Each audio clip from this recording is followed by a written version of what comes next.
When my relatives saw the beautifully arranged quality meat courses delivered, they all exclaimed, "Wow, that looks delicious. This is so fancy." But in front of me, there was only a solitary cup of tea. My mother-in-law peeked out from behind the door, grinning in a sly, almost childish way. How typical, I thought. Even today, she couldn't resist trying to torment me. I blurted out, "It's been so long since the family got together. Delicious food should be enjoyed by everyone in the family, right?" But her food grudges were legendary, and I decided it was time to teach her a lesson. "My name is Sarah, I'm 35 years old, and I work in an office. I live with my husband, Jake, who is the youngest of 3 brothers. Jake is kind, easygoing, and we've been married for 5 years. We don't have kids yet, but I've recently started trying to get pregnant. Every time I see my mother-in-law, she pesters me with, 'Still no grandkids?' I've been carefully watching my sleep, nutrition, and timing, but there's one thing holding me back. I'll likely need her help if I have a child." She's almost 66, divorced, and living alone, but she's still active and works part-time. Despite that, it's clear she despises me. To her, I'm the woman who stole her precious youngest son. Once, when Jake and I visited her, he stepped away to use the bathroom. The moment he left, she shot me a sharp look and said, "Sarah, hasn't Jake gained weight?" I shook my head. "I don't think so." "Oh, he definitely has. It's your duty to keep your husband healthy. If he gains weight, he'll get sick." "What are you feeding him? Greasy junk food?" I was dumbfounded. I try to prepare balanced meals, and besides, I can't control what Jake eats at work or when he's out with friends. Maybe it would be more effective to mention this to him directly, I said, trying to stay calm. "What? That would hurt his feelings. It's your job to look after him." I sighed inwardly. Do I really have to babysit a grown man? When Jake returned, I asked him outright, "Honey, have you gained weight recently?" "Huh? No, actually, I've lost a little," he said. The air froze. My mother-in-law's face turned pale as she snapped, "Lost weight? Sarah, are you starving him?" She suddenly flipped her accusation, claiming I wasn't feeding him enough. Jake looked bewildered. "Mom, that's not true. Everything's fine." But she was relentless. "If people start gossiping that you're a terrible wife because Jake looks too skinny, it'll be your fault." Sarah. I was speechless. Whether Jake gains or loses weight, I'm the one getting blamed. The tea-only dinners. Visiting her house for dinner is no better. She insists we come over often, so we do, mostly out of politeness. She serves beautifully plated seasonal dishes, fresh raw fish, seasonal vegetables, warm corn soup, and fried rice. Everyone is served, except me. All I get is a cup of tea. Once, I tried to clarify. I didn't say I wasn't hungry." "Oh, but you said you didn't want anything, didn't you?" she said, feigning innocence. "I didn't say that." "Well, sorry, I must have misunderstood. You know, I'm just an old lady." At first, I believed her, but the pattern repeated every time. She'd apologize with her classic line, "I'm just a forgetful old woman," leaving me unable to call her out without looking petty. Finally, I had enough. After being served only tea for the 3rd time, I stood up. "Let me help you, Mom," I said, heading to the kitchen. I served myself some rice and soup and then sat down, grabbing a few side dishes from Jake's plate. She frowned. "Sarah, I told you to stay out of the kitchen, and now you're taking your husband's food?" I smiled sweetly. "Your cooking is just so delicious." I couldn't resist. Jake looked uncomfortable, but finally spoke up. "Come on, Mom, this isn't like you. There's no reason to give Sarah a hard time." "Oh, no, it's not like that," she stammered. "It was just an old habit. I must have miscounted." Her excuse was weak, and I was now sure her actions were deliberate. Turning the tables, the next time we visited, she prepared chicken and eggs for the main course, foods I couldn't eat because of allergies. When I stared at my cup of tea, wondering what to do, Jake stepped in. "Mom, you remember Sarah can't eat chicken and eggs, right? Did you make something else for her?"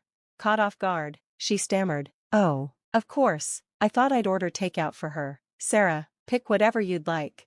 I smiled. "Thank you, I'll have fries." Her face twitched, but she couldn't back out. When the fries arrived late, I savored them, ignoring her displeasure. Small victories like these remind me to stay resilient. One day, I'll do more than just hold my ground. I'll teach her that respect goes both ways.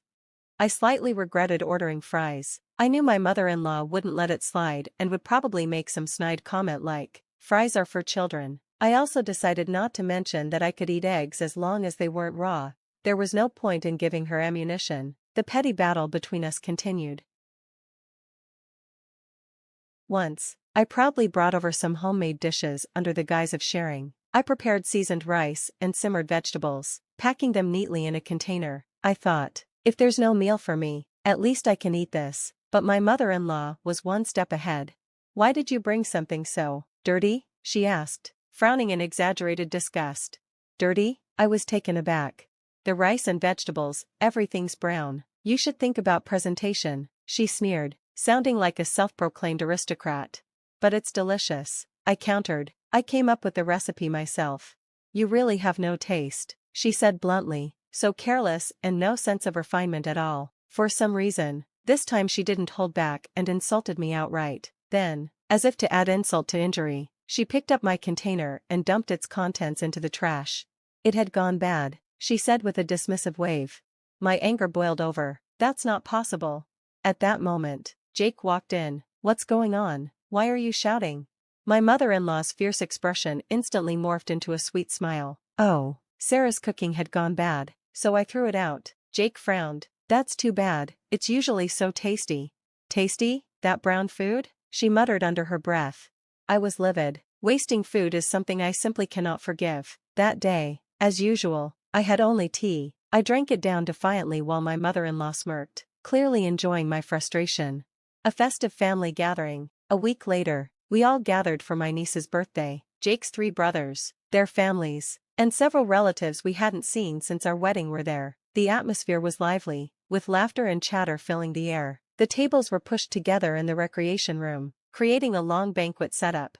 My mother-in-law spared no expense for the occasion. The table was lavishly set with appetizers, soup, salad, steak, mashed potatoes, and desserts, all restaurant-quality dishes. Everyone marveled at the spread, exclaiming, "Wow, this looks amazing, and so luxurious." Pleased with the praise, my mother-in-law said, "I indulged because it's been so long since the whole family got together. Let's enjoy these delicious dishes together." But at my seat, as always, there was only tea. My mother-in-law peeked out from behind a sliding door, smirking at me. Even on such a joyous occasion, she found a way to torment me. I felt conflicted. If I pointed out the lack of food at my place, the relatives, unaware of her antics, might offer to share their dishes, which would only give her an excuse to say, "Oh, I must have forgotten, silly me," and then, she'd likely whisper behind my back, "Sarah's so greedy." As I sipped my tea, anger bubbled inside me. I wanted her to admit her pettiness and apologize. Instead, she continued smirking, relishing my discomfort. Finally, I stood up. "Thank you for the meal. It seems I'm not considered family, so I'll be leaving now. Please, everyone, enjoy yourselves." The room fell silent. The relatives exchanged confused glances, whispering to each other. "What's going on? Is something wrong?" someone asked. Feigning innocence, my mother-in-law tilted her head. "Oh my, what's the matter, Sarah?" "There's no meal for me," I said plainly. Her face shifted to mock surprise. "Oh, dear, what should we do? How careless of me." "Come on, what are you talking about? You knew exactly what you were doing," I said, my voice cold. Calmly, she walked over with a tray. "Here it is, I just forgot to put it at your seat. No need to make such a fuss," she said with a smug smile. I looked down at the tray, and my stomach sank. It wasn't the steak and sides everyone else had. Instead, it was filled with egg salad, thick omelets, and pudding, all things I couldn't eat due to my egg allergy. My hands trembled. This was deliberate. Jake noticed and stepped in. "Mother, this is terrible. You know Sarah's allergic to eggs." Feigning shock, she gasped, "Oh my, I didn't order this. Could the restaurant have made a mistake?" I was seething but kept my composure. At that moment, my niece peeked at the egg-filled tray and exclaimed, "Can I have some?" The children at the table, not too fond of rare steak, eagerly traded their meat courses for the egg dishes. Now, in front of me was a plate of perfectly cooked steak and sides. "Well, then," I said with a smile, picking up my knife and fork, "thank you for the food." Before I could take a bite, my mother-in-law interjected, "Hold on, you must not know this, so let me teach you. Normally, daughters-in-law only eat the appetizers." Her words echoed through the room. I froze, my knife and fork still in hand. Finally, she had revealed her true colors. Taking advantage of the silence, she snatched the meat courses away from me and scolded, and you shouldn't give your food to the children, they need to eat everything, including their steaks. Her malicious smile sent chills down my spine. The other daughters-in-law exchanged uneasy glances and began to apologize. I'm sorry for eating the steak, even though I'm just the daughter-in-law. I'm sorry for drinking the soup, even though I'm just the daughter-in-law. And I'm sorry for eating the mashed potatoes, even though I'm just the daughter-in-law. The sight of them apologizing one after another shook the room. No, no, that's not what I meant, my mother-in-law stammered. When I said daughter-in-law, I meant Sarah. The daughters-in-law looked at her coldly. We're daughters-in-law too. Does that mean we're not recognized as family either? My mother-in-law's face flushed as she struggled to explain.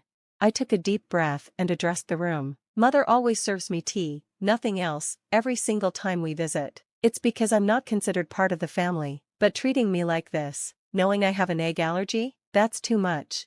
The relatives began murmuring in disapproval. My mother-in-law's carefully crafted image started to crumble as she tried, and failed, to come up with an excuse.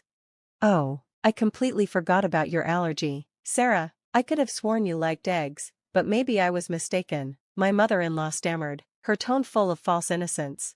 But you just said you didn't order this, didn't you? I replied sharply, my frustration bubbling over. Did I say that? Did I really? She mumbled, her web of lies beginning to unravel. You did this on purpose, didn't you? You've always been like this. My husband, Jake, interjected, his voice cold and steady. The accusation made her visibly pale. Stop it, Mom, this isn't right, Jake continued, his disappointment evident. It's not like that at all, she cried, desperately trying to deny her actions, but it was too late. The truth hung heavy in the room. So, you never really considered Sarah part of the family, Jake said, his voice, though calm, carried a weight that silenced everyone. Then I guess I'm not family either. Sorry for thinking I was all this time. Her face crumpled as her sons exchanged incredulous glances. Jake's brothers chimed in. Mom, what's going on? Are you harassing Sarah like this? One of them asked. No, it's just Sarah, she blurted out, a slip of the tongue that exposed her true intentions. Her panic was palpable. The relatives, sensing the shift in tone, began finishing their meals and quietly leaving the table. The daughters-in-law, one by one, placed money on the table as if signaling their resignation from the farce. My mother-in-law's demeanor crumbled further. I didn't mean for it to come out that way, she stammered, her voice trembling, but the damage was done. The egg courses sat untouched before me, their presence a silent reminder of her petty cruelty. I glanced at them, then at Jake, who gave me a small nod. I picked up my fork. This is delicious, I declared after taking a bite. The aroma of the omelette is irresistible. My voice was light, but my words carried weight. Sarah, stop eating that, my mother-in-law shrieked, trying to snatch the plate away. Jake grabbed her arm, his voice firm. Mom, you need to apologize for everything. If it wasn't Sarah, it could have been someone else, and they might not have stayed as strong. Her bitterness twisted her face, and she finally snapped. Yes, I knew about her allergy, I didn't like her. She took my last son away from me. The room fell silent, her confession echoing loudly. I wasn't ready to let him go, she continued, her voice cracking. I wanted him to stay here, with me, where I could take care of him. Jake's expression darkened. Mom, I'm 40 years old. What did you expect? For me to live here until I was 50, 60? Her protest was feeble, and any sympathy she might have garnered evaporated. The conversation was interrupted by a cheerful voice at the door. It was the delivery man, here to collect the trays. Oh, I didn't realize this was your house, he said to me, surprised. I thought it was just another delivery. I smiled politely. It's my in-laws' house, but I recognized your restaurant's dishes right away from the taste. I've been a frequent customer. My mother-in-law's confusion grew as she listened. Wait, what do you mean? She asked, her voice faltering. I said, meeting her gaze. I've been stopping by his restaurant because you never prepare food for me. The delivery man, oblivious to the tension, chuckled. Oh, so this is the famous mother-in-law I've heard about, the one who forgets her daughter-in-law's meals. Her face turned ashen. That's enough, she snapped, trying to shut the door on him, but the damage was already done.